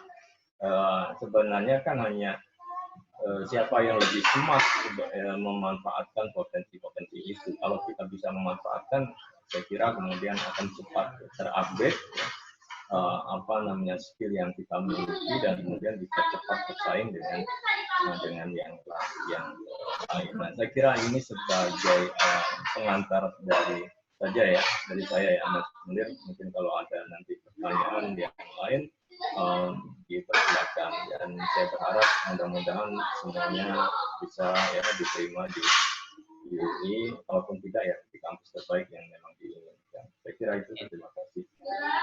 Amin. Terima kasih Pak Dokter. Tentu saya punya banyak catatan dari para narasumber, dari Mbak Lisda, Mas Holili, dan kemudian Pak Dr. Yon Mahmudi. Ya, teman-teman gini, teman-teman peserta, tadi sudah saya kira informasinya sangat baik dan sangat penting sebagaimana yang disampaikan para narasumber. Seperti yang disampaikan Mas Holili tadi, ingat coba tetap pilih jurusan yang sesuai minat. Kira-kira begitu ya, karena hariannya kalian itu nanti ketika sudah di UI akan bergelut dengan bidang itu. Dan tentu perubahan soal jurusan atau prodi yang kemudian bonafit atau enggak bonafit, atau unggul atau enggak unggul, favorit atau enggak favorit, itu ternyata bisa juga dieliminir, karena seperti yang tadi disampaikan Mas Johar, misal di yang jurusan IPA dulu sangat ngetren geofisika, ternyata juga akhirnya bisa enggak ngetren karena pasar di luar terhadap jurusan geofisika nggak begitu tumbuh, begitu kan? Nah, ini menarik ini saya kira teman-teman. Jadi nggak usah minder soal jurusannya apa yang dipilih, tapi yang penting seperti yang disampaikan tadi sama Mbak Lisda juga, kita harus ukur ya kemampuannya kita bagaimana. Nah, saya kira banyak masukan dari para narasumber tadi. Pada intinya teman-teman harus simak betul tadi yang disampaikan oleh para narasumber kita. Dan tentu karena yang kebetulan jadi narasumber hari ini banyak yang terlibat langsung di kampus, teman-teman boleh banyak nanya nih terkait dengan jurusan-jurusan pribadi yang sudah dipilih oleh teman-teman ya. Izin lapor juga ini Pak Yon, kebetulan yang dari Man Tabak Beras Bahrul Ulum nih banyak anak ini. Ada belasan anak dari sana, jadi Alhamdulillah. saya kira nggak tahu mereka bergabung atau nggak sore ini. Saya nggak bisa hafal satu-satu namanya. Tapi secara umum ada dari berbagai daerah peserta ini, ada dari Jawa Barat, mayoritas dari Jawa Barat kebetulan ya. Banyak dari Sumedang, dari Bandung. Kayak Mas Anggito Damar ini dari Bandung, ya kan. Kemudian ada dari Bekasi, ada juga yang dari Jakarta tapi mondoknya di Jawa Timur, Pak Dokter. Mereka ini pondokan Jawa Timur tapi aslinya Bekasi. Kayak Mbak Intan ini ya. Juga beberapa peserta yang lain. Oke teman-teman peserta, saya mempersilahkan teman-teman peserta tadi di grup supaya bertanya, tapi yang di grup belum ada, barangkali harus langsung by audio, by voice ya, suara langsung ya, terutama yang sudah milih jurusan dan yakin dengan jurusan itu, coba bisa di-sharing sore ini, karena sore ini ada teman yang dari Fakultas Saintek ya, dan juga ada yang Soshum, Sosial Humaniora, jadi ada yang dari IPA, ada yang dari IPS. Nah oke. Saya persilakan ke teman-teman peserta yang mau bertanya bisa langsung unmute ya, bisa langsung unmute untuk menanyakan. Coba saya beri kesempatan mungkin awal 2 penanya dulu, ya. Ada? Silakan, Mbak Arifah. Coba tes suara Mbak Arifah. Atau Iya, Mbak Nida nih yang dari Tambak Beras nih, Mbak Nida. Iya, Kak. Assalamualaikum. Waalaikumsalam. Ya, coba mungkin pertama dari Mbak Arifah dulu. Silakan, ada pertanyaan berkaitan dengan jurusan atau yang lain. Apa sih belajar apa mungkin di kampus dan segala macam, silakan ditanyakan. Mbak Arifah? Enggak sih, Kak. Sebenarnya ini masih pengen nanya tentang fakultas hukum aja sih, Kak. Oh, yang hukum ya. Oke, jadi belum ada pertanyaan untuk yang hukum. Oke, Mbak Nida, silakan coba ya nih dari Man 3 Tambak Beras nih. Mbak Nida coba. Assalamualaikum warahmatullahi wabarakatuh. Waalaikumsalam warahmatullahi wabarakatuh. Nama saya Nida. Saya mau bertanya, misalkan kita udah memilih jurusan yang kita minati. Ada beberapa jurusan yang kita minati dan itu juga ada yang skornya tinggi, ada yang rendah, atau yang sedang kayak gitu. Tapi ada yang misalkan kurang disetujui sama orang tua kita atau gimana. Itu bagaimana cara kita untuk bisa meyakinkan orang tua kita bahwa kita tuh sebenarnya di jurusan itu tuh mampu, dan jurusan itu bukan jurusan yang ecek-ecek atau semacamnya gitu. Oke, itu aja Mbak Nida. Iya, Kak. Oke, ini berkaitan dengan kemampuan, skor ya kan, kemampuan tryout dan segala macam. Tapi mungkin soal persetujuan dari orang tua ya, persetujuan jurusan dari orang tua. Nanti boleh para narasumber akan ngasih masukan ya. Tunggu dulu, mungkin saya juga perlu ngabsen, ini ada santri Asakofah ini, santrinya Pak Kiai Said Akil Sirot sini. Ada Mbak Alisti Tami sama Mbak Syafa. Saya absen Mbak Alisti Tami dulu coba. Halo, Mbak Alisti, Assalamualaikum. Waalaikumsalam. Kamu lagi di pondok apa di rumah ini? Di rumah, Kak. Oh, di rumah. Oke. Kamu milih jurusan apa kalau boleh tahu? Geofisika. Ah, ini Pak Jauhar. Ini malah ada hubungannya langsung sama materi yang disampaikan. Ada pertanyaan Mbak Alisti? Ini, Kak, baru masuk tadi. Jadi nggak dengerin tadi ngomong apa. Ya, oke. Kalau baru masuk, simak dulu aja ya. Nanti kalau ada pertanyaan, boleh ya, nyambung ya. Oke, Ya, Kak, coba yang dari Bandung nih. Saya absen yang dari Jawa Barat nih. Anggito Damar. Mas Damar. Assalamualaikum. Waalaikumsalam, Mas Munir. Mas Damar, ini skor kamu cukup bagus. Saya nggak tahu pilihan jurusanmu apa. Di review coba biar para narasumber tahu kamu milih jurusan apa. Yang pertamanya teknik industri, terus yang keduanya K3, Mas. K3 FKM ya, Fakultas Kesehatan Masyarakat. Ya. Nah, ini Pak Jauhar nanti bisa bantu respon. Ada pertanyaan apa yang mau ditanyakan kamu berkaitan sama jurusanmu? Ini Mas apa? kalau rumpun kesehatan masyarakat kok nggak ada paralelnya ya Mas? Oh ya, oke. Ini teknis berarti ya nanyanya ya. Jadi kamu, tapi target S1 dulu tetap kan? S1 kan? Ya, Oke, S1, Mas. oke. K3 memang setahu saya yang ada S1. Bisa saja nggak setiap prodi buka paralel memang ya. Tapi nanti teman-teman yang di dalam kampus bisa lebih detail menjawabnya ya. Oke, saya kira 2 pertanyaan itu dulu ya. Mungkin para narasumber bisa bantu respon dulu. Pertanyaan pertama dari Mbak Nida Alfiana, ini santri Jombang ini, dari MAN 3, kebetulan mondoknya di sana juga. Pak Yon, boleh dikomentari atau Mbak Lisda atau Mas Jauhar duluan, monggo. Ya, siapa yang mau duluan? Berkaitan dengan orang tua, persetujuan orang tua ini. Skor dia yakin lulus, tapi orang tua mungkin nggak cocok sama jurusan yang dia pilih. Bisa dibantu mungkin dikomentari. Ya. Pak Yon lebih senior kayaknya. Ya, nanti yang junior, yang energinya lebih banyak gitu yang ini yang akan jawab setelah itu. Ya, saya sering menemukan ya di kelas itu, saya selalu tanya di awal itu, apa sih motivasinya belajar? Banyak juga yang kemudian karena dorongan dari orang tua begitu ya. Kemudian Anda nyaman nggak dengan itu ya? Jadi kalau memang nyaman nggak ada masalah. Ya. Karena ini yang kuliah kamu atau orang tua gitu. Ya. Jadi nanti akan dikembalikan. Jangan sampai ketika dia merasa berat gitu ya. Karena ini kan saya orang tua yang nyuruh ya. Akhirnya ogah-ogahan. Memang baiknya kemudian kan selalu dikonsultasikan ya pada orang tua. Kadang orang tua kita ada yang memang punya obsesinya yang sangat tinggi. Ada orang tua kita yang tidak mengetahui tentang seluk-beluk ya program studi ya, hingga perspektifnya masih perspektif lama ya tentang program studi. Coba cari yang ini dan sebagainya. Sementara perkembangan itu kan selalu berubah dengan cepat. Nah, dari awal ketika Anda sudah menentukan itu apa pilihannya kan Anda sudah mulai melihat ya, kelebihannya di mana gitu ya. Sehingga nanti ketika berbicara kepada orang tua Anda istilahnya ya proposalnya sudah disampaikan saya seperti ini dan lain sebagainya. Dengan begitu orang tua akan dengan senang hati untuk mendukungnya. Tapi kalau semua kita serahkan ya terserah ayah deh atau terserah ibu deh saya mau pilih apa gitu ya. Nanti akan seperti apa. Nah itu juga saya kira juga tidak betul juga. Jadi dua-duanya saya kira harus dikonkretkan itu antara dukungan orang tua karena orang tua juga yang membiayai kita begitu ya dan ya di belakang jangan sampai kemudian ya kan karena nggak nurut orang tua jadi begini kuliahnya ya begitu. Jadi saya kira semua itu saya kira bisa dikomunikasikan dengan baik dan Anda ini yang menjalani itu karena 4 tahun 3,5 tahun itu sehari-harinya adik-adik semua yang akan menjalani begitu ya mengerjakan tugas itu juga adik sendiri. Saya kira tugas juga tidak bisa diserahkan kepada orang tua.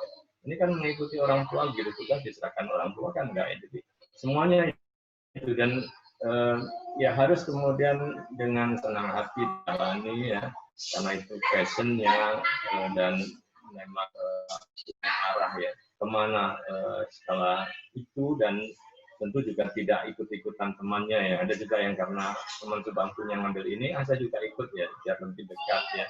Tapi kan tiap orang punya challenge yang berbeda-beda gitu ya. Jadi saatnya saya kira Anda menentukan. Kemudian hal lain juga saya kira di UI itu Anda juga harus memahami apa bedanya reguler dan paralel ya. Bahwa ada plus minusnya begitu ya. Kalau paralel itu tidak dibatasi usia juga ya. Tidak dibatasi artinya eksklusif batas atas yang dipakai bukan batas bawah begitu ya. Jadi kalau paralel itu dipatok 6 juta 7 juta maka dia nggak akan bisa bergerak ke bawah begitu ya karena dianggap bahwa yang paralel tidak punya hak untuk meminta banding ya nilainya diturunkan. Tapi kalau reguler 7 juta bisa jadi 5 juta, jadi 4 juta, 2 juta, 1 juta, sesuai dengan kondisi kemampuan kita. Tapi saringannya memang agak berbeda, yang reguler memang lebih ketat, yang paralel itu agak lebih longgar. Tapi pengajarnya juga sama ya, dosennya juga sama dan rata-rata juga kelasnya pagi sama dengan yang lain ya, jadi tidak dibedakan kalau yang paralel siang dosennya sudah capek semua baru ngajar yang paralel juga tidak gitu ya. Jadi itu dan ya masing-masing saya kira bisa menentukan kemana ya dengan itu. Tapi ya harus dari awal saya kira sudah dipahami ya tentang reguler dan paralel itu. Saya kira itu Mas Munir ya. Terima kasih. Baik Pak Dokter, makasih banyak responnya. Itu penting teman-teman, tadi dicatat ya, ini yang jalani kuliah kalian loh ya. Jadi kompromikan dengan baik dengan orang tua, jangan sampai saya boleh nambah dikit. Boleh Pak Johar ya, harus. Ya kalau misalkan banyak boleh. milih jurusan terus orang tua nggak setuju, kalau menurut saya sih harus menjelaskan dengan baik. Artinya gini, kan kita milih jurusan misalnya jurusan A, kalau orang tua nggak setuju itu artinya ada hal negatif yang orang tua lihat dari jurusan itu, atau orang tua punya proyeksi yang berbeda. Kalau misalkan hal yang negatif, ya tunjukkan hal yang positif itu dari jurusan itu. Misalkan kenalkan dengan alumni jurusan itu yang bekerja di bidang yang sesuai sama jurusannya. Maka video orang lulusan jurusan itu kerjanya gimana. Atau kalau misalkan orang tua nggak setujunya, punya proyeksi yang berbeda, misalkan dia lihat, kamu kayaknya bagusnya di sini, kok kamu milih jurusan itu? Enggak Pak, ini buktinya saya gini, saya bagus loh di sini. Artinya ya harus sabar dengan orang tua, harusnya terus memperlihatkan bahwa apa yang adik-adik pilih itu yang terbaik buat adik-adik. Kalau misalkan orang tua melihat yang beda arah atau berlawan arah dengan adik, artinya juga adik punya masalah untuk menjelaskan kenapa kok milih jurusan itu. Jangan memang karena argumen adik-adik kurang kuat di hadapan orang tua, kenapa milih jurusan. Baik Pak Johar, luar biasa, itu benar itu ya, harus kasih penjelasan yang benar ya ke orang tua. Mbak Lisda mungkin nanggapi Mbak Lis. Bu? Iya. Ya. Oke, sama sih sebetulnya dengan Pak Yon dan Mas Khalid udah oke banget. Biasanya sih kan komunikasi dengan orang tua itu ya, kalau pengalaman kita tuh kayaknya ya tadi ada persepsi yang nggak sama. Jangan buru-buru marah dulu, didengarkan dulu kenapa orang tuanya keberatan gitu misalnya ya. Lalu kemudian ini juga sekalian belajar untuk diplomasi gitu ya. Ditulis apa yang bikin orang tua keberatan, lalu coba untuk satu-satu dibuktikan bahwa mungkin keberatan itu karena orang tua misalnya kurang mendapat tadi ya, kayak Pak Iwan dan Pak Mas Khalil juga jelaskan, tidak memiliki persepsi yang terbaru gitu ya. Jadi boleh ditunjukkan alumni yang berhasil, atau minta bantuan Mas Munir atau Kak Alfani untuk kemudian menjelaskan bahwa apa yang kalian pilih itu juga misalnya memungkinkan untuk diambil, tapi harus pelan-pelan bicaranya. Jadi ya mungkin juga ada betulnya, misalnya orang tua selama ini kalian tuh ke arahnya lebih ke hal yang berbeda gitu. Jadi kalau kalian sudah marah duluan, biasanya kalau udah marah sama marah tuh ya udah gak ketemu. Tapi kalau di pelan-pelan dituliskan, diteliti apa yang menjadi keberatannya, terus juga mencari jawaban-jawaban untuk menjelaskan kepada orang tua. Tadi boleh ke alumni prodi yang bersangkutan, atau ya karena kan juga misalnya kita ya peluang strategi begitu ya. Jadi mungkin bantuan Kak Alfani dan Mas Munir untuk juga bicara ke orang tua. Itu sih kalau dari saya. Oke, Mbak Lisda. Ya, begitu teman-teman ya. Jadi saran-saran para narasumber ini sangat tepat lah menurut saya. Harus benar-benar dipertimbangkan. Pak Yon izin lapor juga ini, Mbak Lisda juga, Mas Olili. Ini kebetulan ada dua peserta rekomendasinya kawan-kawan dari PBNU ini. Mas Idris ini ponaannya Pak Hanif Sahagofur dari Probolinggo sana. Kemudian Mbak Arifah ini rekomendasinya Pak bikin MHAS ini, ketua PBNU juga, ya kan? Dan ada beberapa ini harusnya simak betul. Memang mungkin banyak yang orang tuanya ngarahin mungkin ya, atau siapanya ngarahin ini. Jadi memang harus ada titik temu ya. Keinginan orang tua dengan anak itu memang betul harus disinkronkan lah, kira-kira begitu. Mungkin saya juga sapa yang lain ini, Mbak Cindy. Mbak Cindy nilainya udah cukup bagus, Mbak Cindy. Tes suara, Mbak Cindy. Ini ada peserta juga dari Dieng jauh-jauh ini, Mbak Eka Nisa. Halo Mbak Eka. Mbak Cindy dulu, Mbak Cindy, coba. Ada pertanyaan, Mbak Cindy, silahkan. Halo, suaranya? Belum masuk suaranya, Mbak Cindy, bisa diulang? Oh, audionya belum on ini. Oke, coba ke ini peserta dari Wonosobo, ada FK, peserta yang lain. Mas Tegar, absen coba Mas Tegar. Assalamualaikum. Tes. Mbak FK, ada pertanyaan, Mbak FK? Kita masih ada sekitar 15-an menit lagi untuk pertanyaan. Barangkali masih bisa 2 pertanyaan sama 2 pertanyaan ya. 4 pertanyaan mungkin. Mas Idris, absen dulu Mas Idris. Videonya Idris biasanya dari Probolinggo agak terkendala sama audio nih. Kita sapa coba. Assalamualaikum Mas Idris. Audio dia agak terkendala, biasa. Mbak Intan mungkin ada pertanyaan Mbak Intan? Iya Kak. Ya oke. Apa pertanyaannya? Ayo, mumpung ada Mbak. Ada beberapa pertanyaan sebenarnya. Baik. Yang pertama itu cara mengenali potensi yang ada pada diri kita itu gimana. Terus yang kedua, misalkan gini, kan kita milih jurusan, terus pilihan satu itu kan jurusan yang kita pengen banget gitu.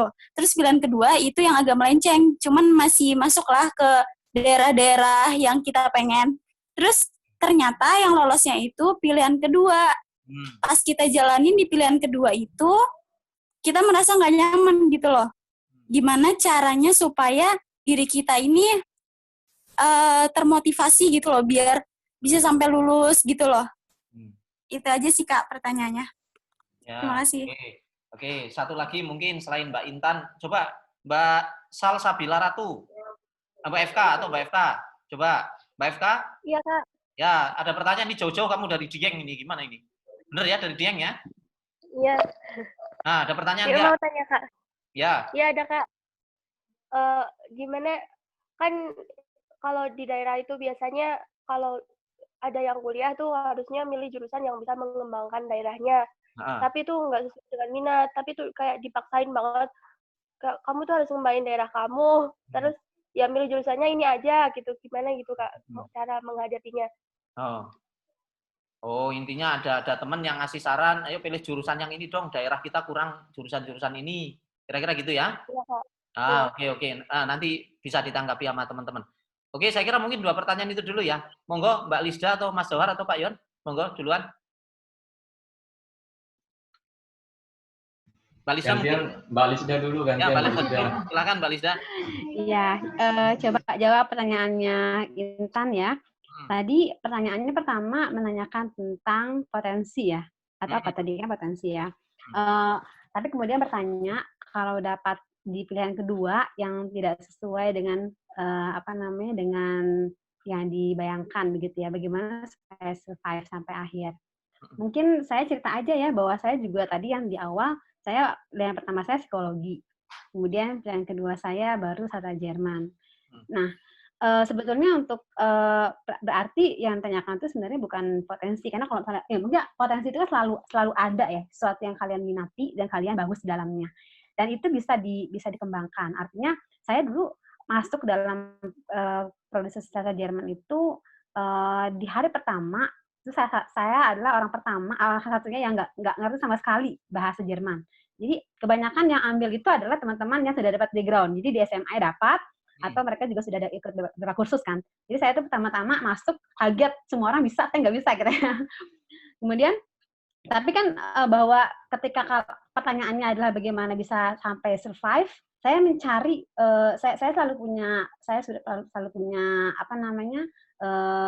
moto bahwa saya harus lakukan yang terbaik ya. Jadi ketika saya sudah memilih sesuatu, maka lakukanlah dengan semaksimal mungkin. Waktu itu teman pertama itu ada dosen yang bertanya, siapa yang bukan dari SMA?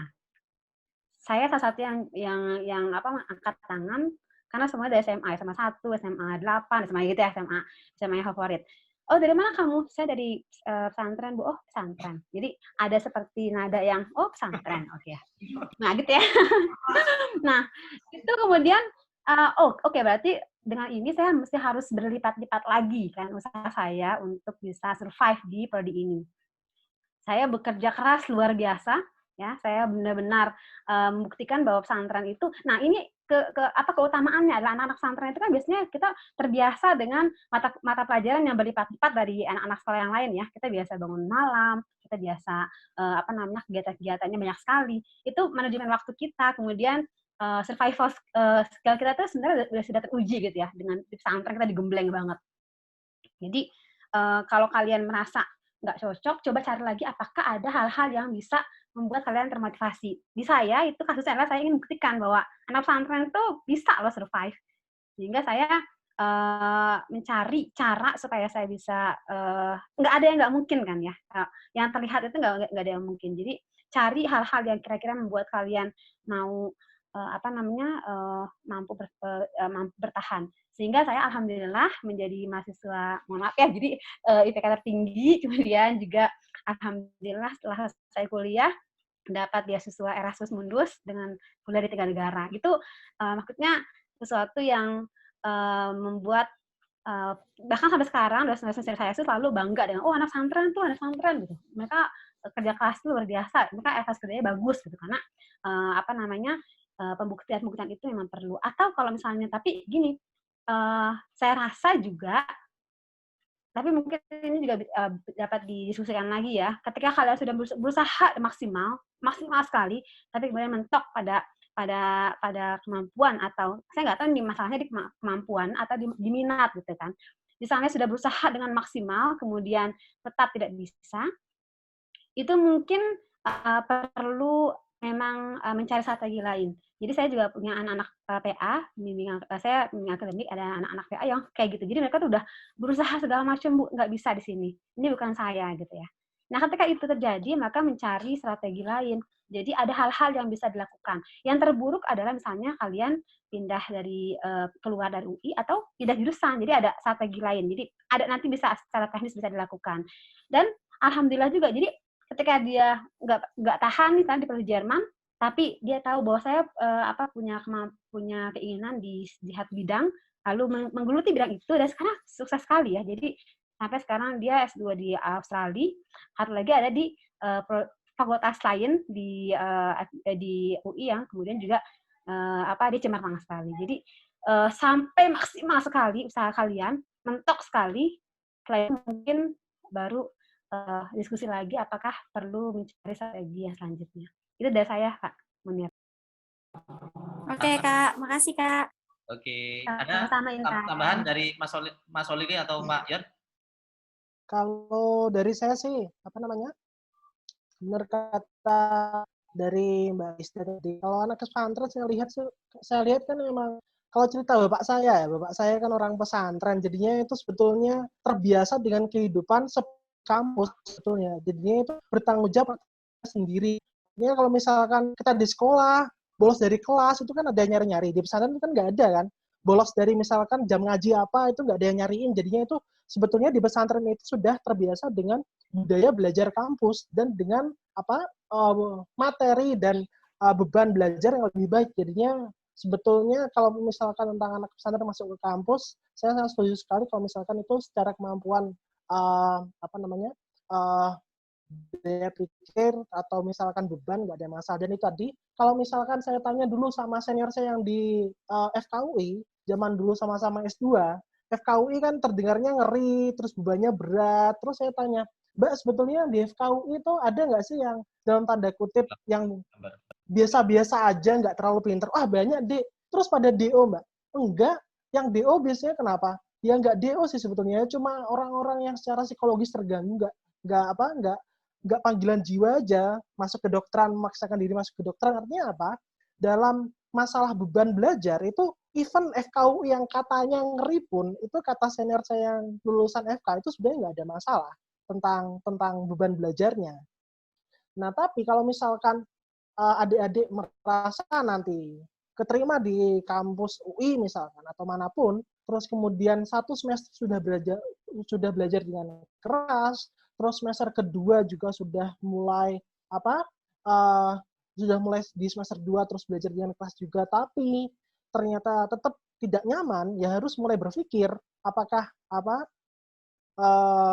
pindah ke jurusan lain atau kampus lain. Karena kalau misalkan ditunda-tunda nanti sampai semester 4, semester 5 masih tetap nggak nyaman, dipaksain, saya khawatirnya nanti yang bermasalah justru psikologisnya. Kalau semester 2 sudah berusaha sangat keras, ternyata tetap sangat tidak nyaman rasanya. Saya pikir sih rekomendasi saya mencari jalan untuk pindah jurusan at least.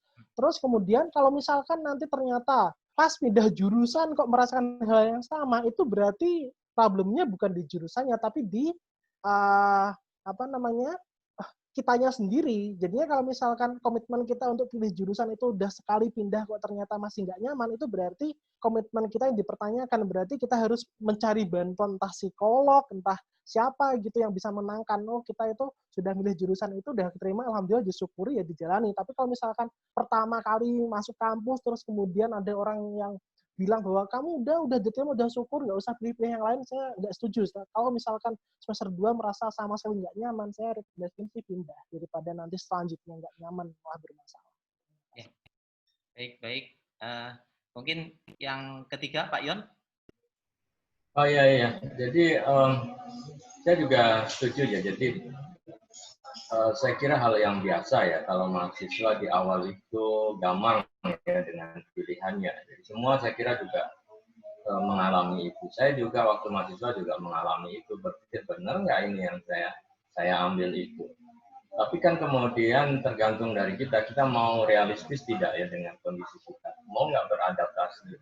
Oh kayaknya ini saya cocok, dan kemudian setelah itu memfokuskan usahanya untuk betul-betul menyukai prodi yang sudah dipilih. Ya. Dan kalau memang dia pada akhirnya kan masih ada pilihan itu 1 semester, 2 semester, tentu Anda masih punya pilihan untuk mengambil atau pindah ke jurusan lain, mengikuti tes lagi juga diperbolehkan. Tapi kalau dari awal Anda sudah mampu untuk meyakinkan diri Anda sendiri bahwa ya walaupun ini pilihan kedua, ketiga, kayaknya saya cocok ya dengan ini. Jadi kalau Anda sudah mulai nyaman itu, kemudian ya saya syukuri dengan ini, saya mau fight ya untuk tetap di prodi ini, ya saya kira juga harus Anda lakukan. Tapi kalau Anda tidak nyaman dari itu, sudah Anda harus juga mulai dipikirkan. Anda juga memang tipikal orang yang tidak gampang nyaman dengan situasi yang ada itu ya, pindah-pindah ya. Saya dulu punya teman ya, di sastra Arab dia nggak cocok 1 tahun, setelah itu dia ikut lagi masuk ke teknik, setelah itu dia pindah lagi, tapi akhir-akhirnya juga tidak selesai karena nggak ada, hanya loncat-loncat saja, karena dia kemampuannya bagus, bisa menembus semua level skornya, tetapi kemampuan beradaptasi menyesuaikan dengan pelajaran di masing-masing prodi tidak bisa, sehingga dia gagal gitu. Nah, saya kira kemampuan itu juga harus dimiliki. Anda secara psikologis nyaman ya.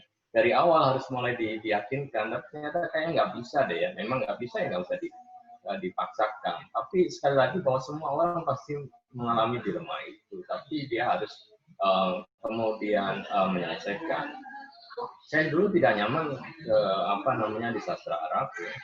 Saya SMA negerinya, saya belajar bahasa Jerman, begitu ya. Teman-teman saya banyak yang ke Jerman, ngambil prodi Jerman, banyak ngambil prodi Jepang dan sebagainya. Kemudian saya waktu itu kok di UI ada sastra Arab, ya aneh aja gitu. Akhirnya saya pilih begitu ya. Kemudian diterima gitu, karena mungkin background saya itu saya dari madrasah, kemudian sanawiyah. Setelah sanawiyah saya mau masuk ke, waktu itu ada madrasah aliyah program khusus ya, yang diperkenalkan oleh MAPK.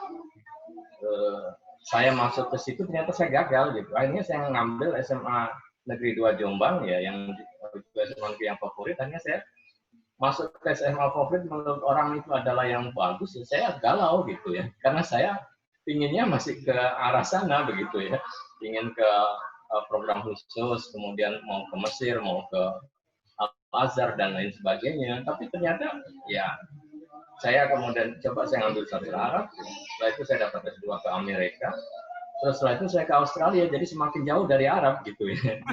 Tetapi kan akhirnya dia diberi kesempatan untuk liburannya ke Mesir, ke Kuwait itu sebagai menebus ya rasa kangen aja ke situ. Tetapi semua pasti akan diberikan jalannya kalau kita mau serius ya. Jadi kalau kita sudah putuskan ya sudah jalan gitu, dan kita senang dengan itu. Pasti nanti ada cara lain untuk kemudian membuat kita terpuaskan dengan pilihan-pilihan. Karena kalau mau yang paling ideal, memang tidak semuanya bisa. Tapi tentu harus dikembalikan ya secara psikologis juga Anda nyaman dengan program studi itu, sehingga semester 1, semester 2 itu menjadi tes case-nya. Dosen bisa melihat kok karena biasanya semester 2 nanti akan ada evaluasi ya.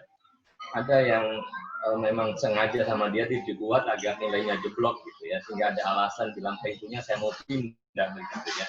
Kemudian ibunya datang ke kampus, mohon jangan sampai di DO Pak karena begini-begini ya. Tapi anaknya sudah nggak punya semangat. Nah itu juga saya kira ada hal-hal yang lain. Nah dari situ kalau memang Anda menunjukkan semangat ya langsung maju dengan pilihan walaupun yang kedua. Tapi kalau di semester 2 Anda merasa kayaknya tidak pas mencari yang lain ya Anda punya kesempatan. Tapi kan waktu terbatas ya, jadi Anda tidak bisa tiap tahun coba-coba saja ya. Jadi harus kemudian setelah itu diputuskan karena waktunya akan berjalan dan nanti lama-lama Anda akan tua di kampus gitu ya, pindah-pindah jurusan. Kemudian di UI sudah tidak bisa, akhirnya ya udah ngambil ke swasta yang lebih terbuka ya. Di swasta juga belum tentu Anda bisa optimal. Nah, saya kira harus dari awal harus sudah mulai ditentukan, jangan terlambat ya. Menentukan kalau tidak cocok kemudian segera pindah, jangan berlarut-larut ya. Saya kira saya setuju dengan Mas Jauhar. Nah ini problem ini ya harus kemudian juga Anda mulai perhatikan, karena persoalan mahasiswa sekarang ini kan macam-macam ya. Dari ada yang kemudian tidak fokus ya, malah ada mahasiswa yang kalau pagi tidak mau datang ke kampus gitu ya, alasannya tidur Pak gitu ya. Nggak bisa bangun ya. Jadi kan hal-hal teknis itu ya. Padahal dia pintar gitu ya. Tapi jam 9 itu belum nongol-nongolnya baru jam 11, jam 12. Karena kebiasaannya dia malam aktivitasnya begitu ya. Begitu subuh tidur, jam 11 baru bangun, kuliahnya jam 8 gitu ya. Nggak mungkin kita pindah jam 8 untuk mengakomodasi ya. Jadi penyesuaian yang adaptif itu saya kira perlu dilakukan ya. Jadi transisi dari SMA dengan perguruan tinggi juga harus mulai diperhatikan itu ya. Sekarang mahasiswa yang menjadi pusat kegiatannya kan di mahasiswa yang menentukan. Kalau di SMA kan tergantung dari gurunya. Nah ini model-model ini juga harus mulai dilihat ya. Anda yang menentukan ya masa depan. Ya, saya kira itu Mas. Baik, Pak Yon. Saya kira memang problem utamanya para peserta ini sebagian besar itu jurusan yang dipilih cukup tinggi, ada kedokteran, yang IPS ada hukum, ya kan? Yang IPA itu ada yang lain teknik industri, hanya mungkin dari sisi skor memang belum tercapai, itu juga jadi perhatian khusus ya buat teman-teman peserta. Tapi setidaknya dari keterangan Mbak Lisda, Mas Jauhar Holili, kemudian Pak Yon, ini semuanya memberi arahan ke kalian ya. Intinya seperti yang tadi disampaikan ya, ukur diri betul. Setidaknya tadi keterangan-keterangan beliau semua ini menjawab kegelisahan adik-adik semua ya. Ini sekalian mungkin sebelum kita tutup Pak Yon ada closing statement dikit-dikit ya dari Mbak Lisda juga Pak Holi untuk motivasi adik-adik. Tapi izin tak laporkan sebelumnya ini juga ada peserta dari Kediri, Mbak Mahya Tul Fikriya tes mungkin. Halo on Mbak Mahya. Mbak Mahya, halo. Ya ini ada peserta dari Kediri, ada dari luar Jawa juga. Mas Tegar ini dari Kalimantan Timur ini ya jauh-jauh. Tapi secara umum para peserta ini memang dari berbagai daerah, Mbak. Mungkin izin masing-masing closing statement dikit ya, Mbak Lisda, Pak Jauhar Holili dan Pak Yon. Monggo Mbak Lisda dulu mungkin. Intinya sih kalau saya teman-teman belajar bersrategi, diseimbangkan antara yang diinginkan dan kemampuan. Setelah itu, kalau sudah dapat yang diinginkan, penuh hati dan bertanggung jawab, dilakukan. Ya, jadi insya Allah sampai jumpa di UI ya. Amin, amin. Ya, Pak Jauhar, silakan Pak Jauhar. Ya kalau saya pesannya itu semangat belajar buat semuanya karena masuk ke kampus apalagi UI dengan jurusan yang teman-teman mau itu pastinya tidak gampang. Jadinya semaksimal mungkin usahanya dan jangan lupa minta doa yang banyak dari orang tua. Ini pengalaman saya pribadi sebelum tes ya. Jadinya saya tuh pernah mau ujian, itu jam 3 pagi tiba-tiba bangun. Nah, bangunnya itu saya teringat mimpi saya itu mengerjakan soal tertentu, saya buka buku, besoknya di ujian itu keluar. Artinya doa orang tua itu menurut saya itu salah satu kunci kenapa saya sampai bisa lulus UI terus dapat beasiswa itu yang salah satu yang paling penting itu doa orang tua. Jadinya kalau sebelum sekarang pun minta doa orang tua, nanti waktu mau berangkat ujian itu jangan lupa doa terutama ibu-ibu. Nanti 1 jam lagi mau ujian minta doa yang banyak. Kalau perlu malamnya minta disolatkan malam atau dipuasain sebelum hari sebelumnya gitu. Ya, terima kasih. Oke, Mas Johar, Pak Yon, dipersilakan Pak Yon. Saya kira juga sebagai penutup ya, adik-adik semua tentu sudah menentukan pilihannya ya. Mudah-mudahan pilihan itu adalah yang terbaik dan bisa dicapai dan lulus ya.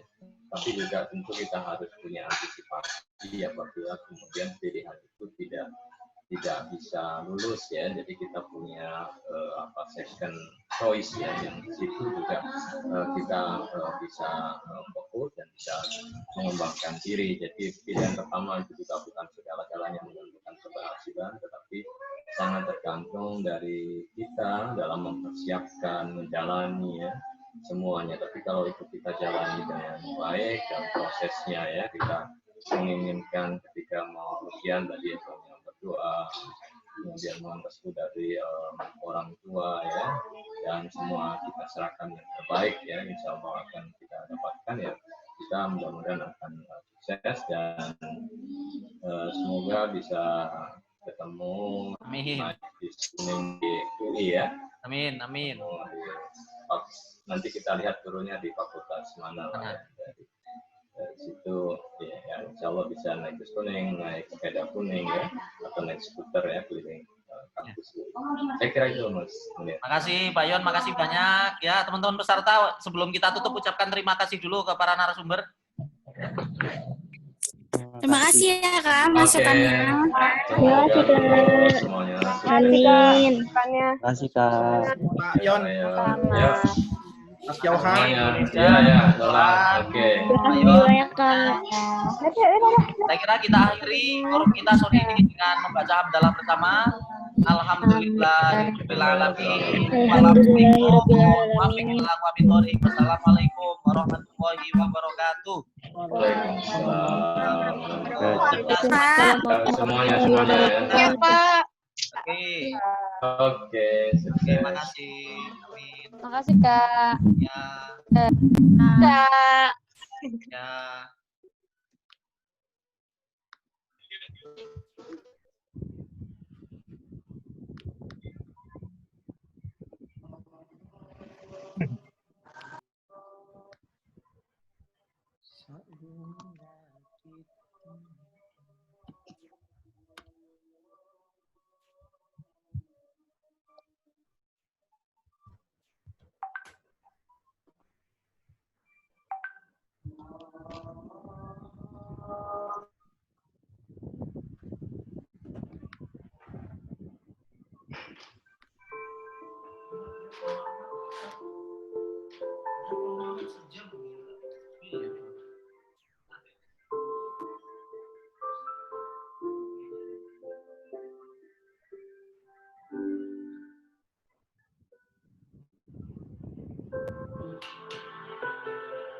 Halo.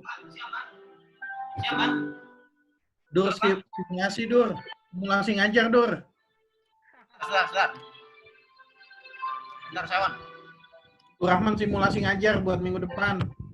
Oh ya, siap. Pak Haji, Pak Abdurrahman. Ajarin. Gimana nge-share konten gimana? Iya nih Pak Haji. Pak Haji, coba saya share ngajar pakai Google Meet, kita coba ya. Ya. Ya, coba. Lihat di Kayak Zoom apa Google Meet? Kita coba Google Meet dulu deh. Google Meet ya. Ntar dulu. Ini kartu kredit lagi agak bermasalah dikit. Mungkin 2 hari ini kita masih proses Zoom-nya. Oke? KTP gue belum ada, Ci. Sebentar. Ini masih ada Mahya. Mahya, Assalamualaikum. Kamu kok terlambat datangnya ini? Kalau Meet, Google Meet gratis ya? Nggak ada unlimited ya? Nggak ada unlimited.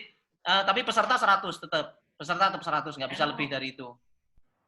Iya, tapi nggak dibatasin 40 menit gitu kan? Nggak. Long time saya udah berkali-kali pakai.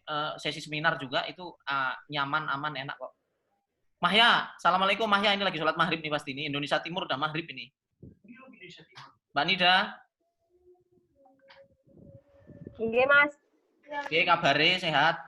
Alhamdulillah sehat. Jenengan pripun? Ini orang Bekasi ini, tetangganya Abdur ini. Kalau Abdur Cikarang, Nida ini mana? Dah lupa lagi. Bekasi. Ya, Bekasinya mana saya lupa. Bekasi Timur. Bekasi Timur, Dur, Pak Haji. Tetanggamu ini, ya. Mahya, Mbak Mahya. Assalamualaikum. Mbak Mahya. Wah, ditinggal HP ini Kicah Ki. Oke, gini Ci, coba dilihat di di link ini ya, link chat aja ya. Aku coba buat Google Meet nih. Meet. Besok biar gampang ininya, ngajarnya, Pak Haji. Google Meet, start meeting. Gini, kan aku nge-host nih, anggaplah aku nge-host ya. Aku share link. Ya, kalau gitu pakai Google Meet gue juga bisa aja kan, tinggal share aja kan. Bisa juga, tapi biar pesertanya yang masuk bisa kita ini kan, lihat kan, siapa aja kan. Coba kita cek dulu deh, sebentar deh. Nah ini alamat meetingnya langsung kebuat, ya kan. Nah coba aku share di chat, kamu jenengan ini deh, jenengan klik. Oke, ulang di chat alamatnya. Coba meetgoogle.com/bkj-ruhygiv. Kelihatan nggak? Yo. Oke, coba diklik anunya apanya, linknya itu. Nanti otomatis kamu bisa saya admit dari sini. Coba Pak Alfani juga join Pak. Coba Pak. Udah sama Dur aja lah. Sama Dur aja. Oke, Ji, silakan Ji, masuk Ji. Ya, mau ke Condet ini ya. Oh ya, salam ya buat Gus Yakut ya. Oke. Kapan proposalnya bisa ke sana ini? Ya, gampang lah udah. Proposal yang lain maksudnya, bukan proposal apa-apa. Oke. Loh, gelap sekali. Ada kucing. Bentar, Ji. Coba, Ji. Sudah, Ji? Pak Ji? Ya. Kok belum masuk? Klik terus join now. Klik alamat itu terus join now. Biar saya bisa... Oh, bentar. Saya yang belum join now malah. Bentar dulu.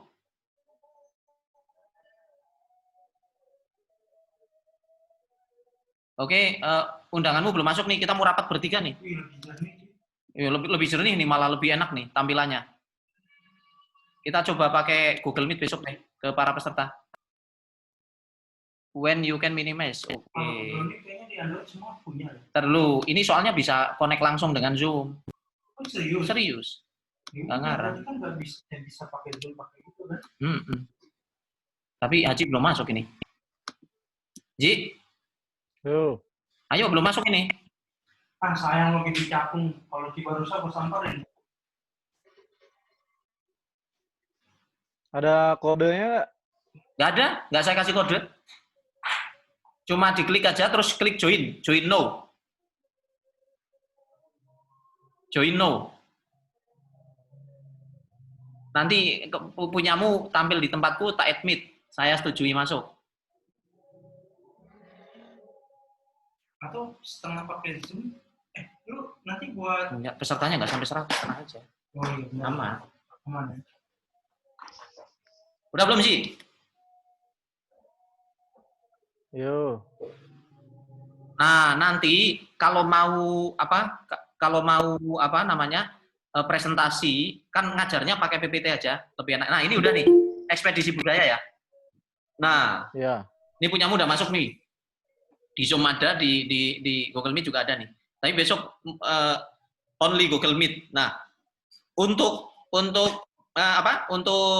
maparin bahasan, setiap soal sebaiknya kamu pindah ke ini, Ci, ke PPT. Oke? Yo. Nah, terus setelah PPT-nya jadi, tinggal present now. Klik present now. Coba diklik yang present now. Sekarang.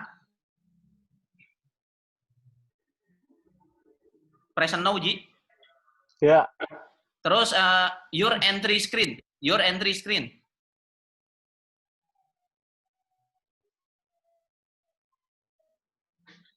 Coba diklik your entry screen. Nggak apa-apa, nggak nampilin apa-apa kita. Your entry screen. Udah. Ah, itu nanti slide-mu tampil tuh di situ. Coba saya lihat. Ya.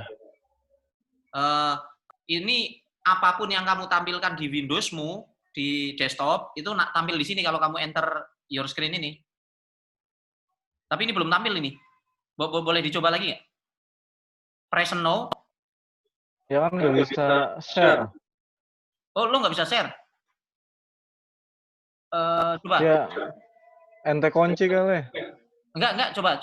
Biasanya normal biasa. Jadi pembicara tuh nanti otomatis kalau di Google Meet. Tinggal klik present now, klik your entry screen. Iya, tulisan share-nya nggak bisa diklik. Oh, diklik dulu sebelum Dia nggak bisa. Maksud saya bukan share-nya yang diklik, gambar Windows-nya. Gambar Windows-nya udah ada, udah. Present now, your entire screen. Oke, kan keluar gambar sama ada tulisan share. Share-nya belum bisa diklik sama. Nah, klik dulu di gambarnya. Iya. Klik dulu di gambarnya. Share. Kamu klik di gambarnya dulu, di gambarnya diklik baru di share bisa warna biru share-nya ntar. Nah, itu bisa itu. Ini udah bisa ini. Nah, gitu ya maksudnya ya. Nah, ini nanti jenengan nampilin PPT tampil begini. Nah, cirinya presentasinya muncul itu kalau tulisannya jenengan yang E itu 2 tuh. Ekspedisi budaya sama ekspedisi presentation. Clear? Ya. Nah, sekarang supaya clear betul, jenengan buka PPT deh. File PPT-mu terserah. Tapi anggap nanti PPT ini soal sama bahasanmu. Yuk buka PPT. Buka PPT dulu. Nggak usah Google Meet-nya, biarin aja. Yuk buka Windows Explorer PPT. Yang PowerPoint pokoknya, file apapun.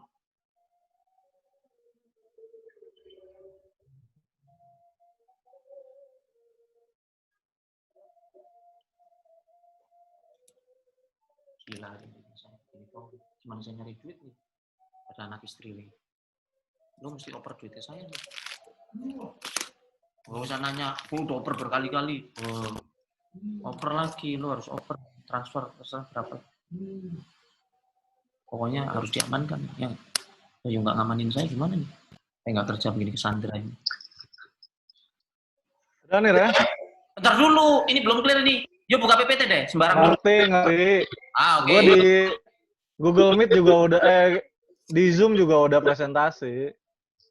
Ya, soalnya besok Zoom-nya ada kendala dikit, kartu kredit hari ini belum jadi.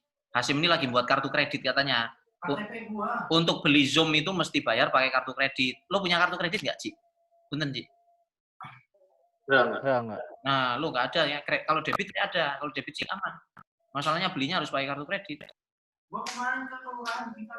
Nih, ini ada saudaramu nih. Hashim, Ar-Rahmat. Gue bikin KTP baru kan, KTP gue yang lama hilang. Tuh, udah kan? Hah? Di pas itu mesti pakai itu. Nah, ini muncul. Mantap, cu. Mantap. Serius. Lo bisa ngetik langsung di situ. Kalau lo ketik di PPT-nya, ganti nama atau pilihan atau pembahasan, itu muncul di situ. Coba tes, kamu ngetik di PPT-nya. Saya mau lihat di sini juga nih. Hah? Di PPT-nya kamu ngetik sembarang deh. Judulnya ganti atau apa kayak terserah.